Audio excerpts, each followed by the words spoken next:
Você sabe por que dia 20 de novembro é o Dia da Consciência Negra?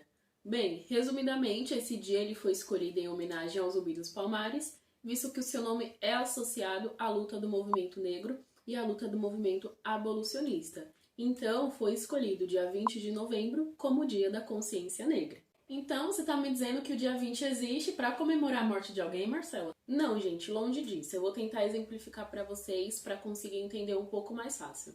Quando alguma coisa acontece na sua vida e essa coisa é importante, é marcante, é especial, você quer lembrar para sempre, você quer guardar essa lembrança dentro de você. Então, com certeza, você vai postar stories, você vai postar foto, você vai postar um TBT no Instagram para relembrar esse dia, porque é um dia importante e você não quer esquecer. Então, podemos dizer que algo semelhante acontece com o Dia da Consciência Negra. É um dia que nós, negros, temos para relembrar a nossa luta e a luta dos nossos antepassados. É um dia que a gente para e reflete que alguém morreu por nós por ser uma pessoa antirracista e reforça ainda mais a nossa luta no século XXI. Agora que você sabe por que existe o dia 20, Dia da Consciência Negra, vamos aprender um pouco mais sobre esse dia?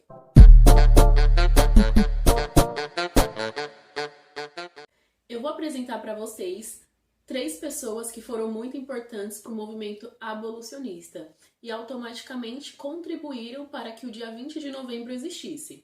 Vamos então conhecê-los? A primeira figura histórica que eu vou mostrar para vocês é o André Rebouças. Ele nasceu um homem negro livre, visto que a sua família já era livre.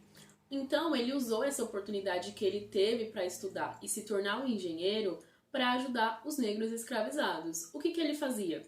Ele construía rodovias e casas que facilitavam a fuga das pessoas escravizadas. Essa ideia de construir casas foi muito além da época, porque os negros eles fugiam, porém eles logo eram encontrados, visto que eles tinham uma saúde precária e tinham uma condição higiênica muito precária.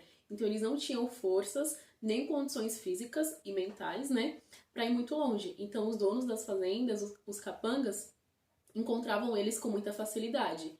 Então o André, pensando nesse problema que essas pessoas escravizadas tinham, ele, além de facilitar rotas que eles poderiam fugir com mais facilidade, ele também fornecia casas para essas pessoas se acomodarem e não serem pegas tão rápido. E, na verdade, ele dava uma liberdade provisória para esses negros escravizados. O segundo é o Dragão do Mar. Ele era um jangueiro e ele conseguiu liderar a maior greve de jangueiros daquela época, visto que ele se recusou a transportar negros escravizados em navios para outros estados. E com essa atitude que ele teve, ele conseguiu paralisar o tráfico negreiro por alguns dias.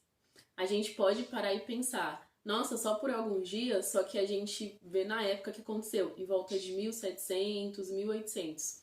Para um escravo, um homem negro escravizado ter essa atitude de ter a coragem de paralisar o tráfico, de se negar a fazer o trabalho que ele era proposto, é uma atitude muito revolucionária para a época.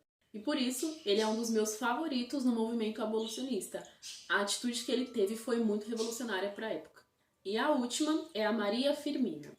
Como ela era mestiça, ela teve direito à educação e teve direito a frequentar escolas. E ela usou, então, todo esse conhecimento que ela teve para ensinar crianças e pessoas negras, pessoas mais velhas negras escravizadas, a lerem e escreverem. Além dela ter construído escolas na época para ajudar os escravos e também as crianças.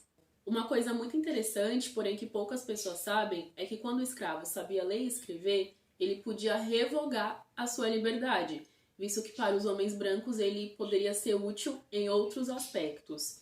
Então, essa atitude que a Maria Firmina teve foi muito importante e com certeza deve ter ajudado muitos negros escravizados. Porém, como a gente sabe, é óbvio que nem todos tinham acesso e nem todas as situações essa liberdade era aceita. Lembrando, gente, que quando essas pessoas que eu estou mencionando fizeram essas atitudes, tiveram acesso à escola, tiveram acesso à informação, não estava no começo da escravidão. É uma coisa muito importante de se saber. A escravidão no Brasil ela durou cerca de 300 anos, de 1500 até 1888, então um pouco mais de 300 anos. Essas atitudes que esses abolicionistas tiveram foi em torno de 1700, 1800. Então, a escravidão já tinha um tempo, ela já estava com menos vigor, digamos assim, e tinham leis que poderiam facilitar essas atitudes que eles tiveram. Vou dar um exemplo, como a lei do ventre livre. A lei ela funcionava basicamente dessa forma. Quando um dono de engenho, algum capataz branco, tinha filho com uma moça negra, com uma escrava negra, o filho, o fruto, né, desse estrupo, era livre. Então foi o que aconteceu com André Rebouças.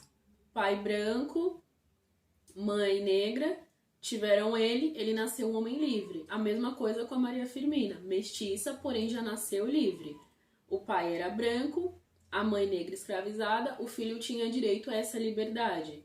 Então, eles encaravam que o filho tinha sangue branco, por isso poderia ser livre e ter acesso a todas essas coisas que eu tô falando pra vocês. Afinal, por que esse dia é tão importante? Gente, tem uma frase que eu gosto muito, que é a seguinte: um povo que não conhece sua história está fadado a repeti-la. Então, a gente precisa conhecer a nossa história, a história dos nossos antepassados, de onde eles vieram, de onde a gente veio. Essa é a base de quem a gente é, a base do nosso conhecimento.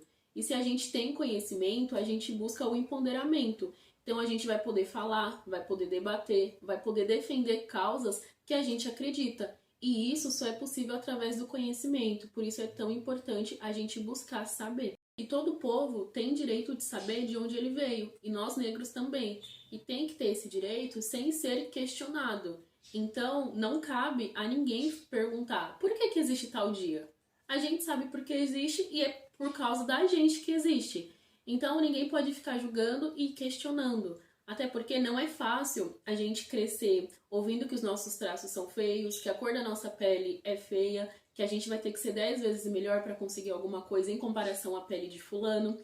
Então, o Dia da Consciência Negra é para isso, para reforçar a luta que a gente tem que estar constantemente pela essa luta social, por essa causa racial e social que a gente vive hoje. Então, para finalizar, é justamente isso, é um dia que a gente reflete por que a gente está aqui, por que a gente está lutando e por que a gente tem que continuar lutando. Porque embora a sociedade tenha progredido muito nos últimos anos, ainda tem muita coisa para progredir e a gente sabe. Principalmente se você é um negro consciente e empoderado do assunto. Então, gente, o dia 20 de novembro não tem como ser o Dia da Consciência Humana, como muitas pessoas falam. Pelo contrário, tem que ser realmente o Dia da Consciência Negra, porque é um dia para nós relembrarmos a nossa luta, relembrarmos o nosso movimento e reforçar as nossas raízes, que há muito tempo vêm sendo embranquecidas. Então é isso. Quem me conhece sabe que todo ano eu tento fazer algo diferente no Dia da Consciência Negra, porque é uma data importante, eu considero muito importante. E esse ano, como eu tenho o canal, eu resolvi trazer um vídeo um pouco informativo, em questão de homenagem mesmo, e comunicativo para as pessoas saberem se tiverem alguma dúvida e se informarem, porque eu acredito muito que o conhecimento é a base de tudo e é o conhecimento que vai mudar muita coisa do que a gente vive hoje. Então, eu espero muito que vocês tenham gostado, é um assunto que eu me interesso muito, então se vocês quiserem que eu traga mais um canal, eu vou trazer. E eu espero muito que vocês tenham gostado desse vídeo de hoje. Feliz dia 20 de novembro pra mim e pra você também que tá assistindo, que é negro. Convido você a se inscrever no canal, a dar uma olhada aí no canal, se é o primeiro vídeo que você tá vendo. Curte, comenta. O canal agora também tem um Instagram, você pode seguir lá, pode interagir nos stories, pode ver as publicações, que são cortes de gravação, é muito interessante. E é isso, gente. Eu agradeço e até quarta que vem.